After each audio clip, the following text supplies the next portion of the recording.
La fermeture de la frontière entre la Zambie et la RDC, suite à l'interdiction par Kinshasa d'importer certains produits zambiens comme la bière et les boissons gazeuses, a provoqué des tensions commerciales. Pour résoudre ce conflit, les ministres du commerce des deux pays se rencontrent ce lundi 12 août à Lubumbashi. L'enjeu est de trouver un accord pour rouvrir la frontière et rétablir les échanges économiques, essentiels pour les deux nations. L'issue de cette rencontre est cruciale pour la stabilité des relations bilatérales et la reprise des activités commerciales régionales.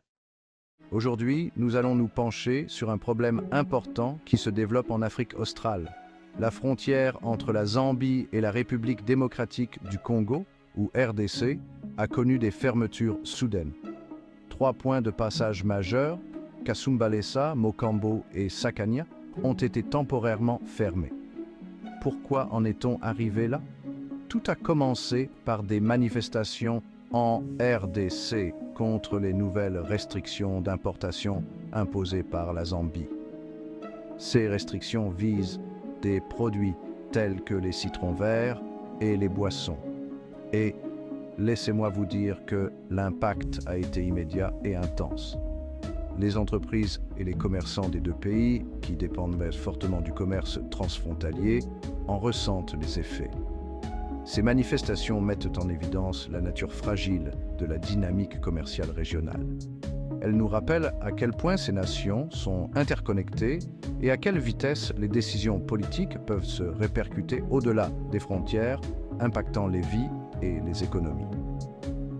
Parlons maintenant de l'aspect économique. Il ne s'agit pas d'un simple contretemps. La RDC dépend de la Zambie pour une part importante de ses exportations de cuivre.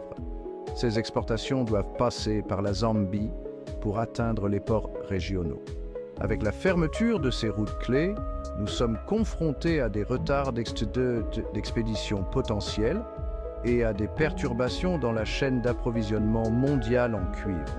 Imaginez l'accumulation de camions, les marchandises bloquées à la frontière, les entreprises qui luttent pour gérer le chaos. L'incertitude quant à la durée de ces fermetures ne fait qu'ajouter à l'anxiété. Il est clair que les économies de la Zambie et de la RDC sont étroitement liées et fortement dépendantes de la fluidité du flux de marchandises à travers leurs frontières communes. Mais il y a un peu d'espoir à l'horizon. Des efforts diplomatiques sont en cours.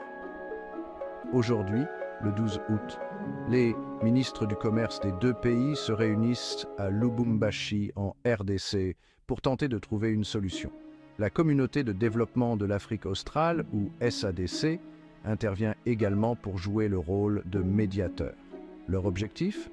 Désamorcer les tensions, rouvrir les frontières et remettre le commerce sur les rails. L'enjeu de cette réunion est de taille, non seulement pour les économies de la Zambie et de la RDC, mais aussi pour la stabilité de toute la région. La communauté internationale observe attentivement, exhortant les deux parties à privilégier le dialogue et la coopération. Tous les acteurs espèrent une résolution rapide et pacifique, car au bout du compte, il ne s'agit pas seulement de commerce. Il s'agit des moyens de subsistance d'innombrables personnes qui dépendent de ces activités économiques. Croisons les doigts pour une issue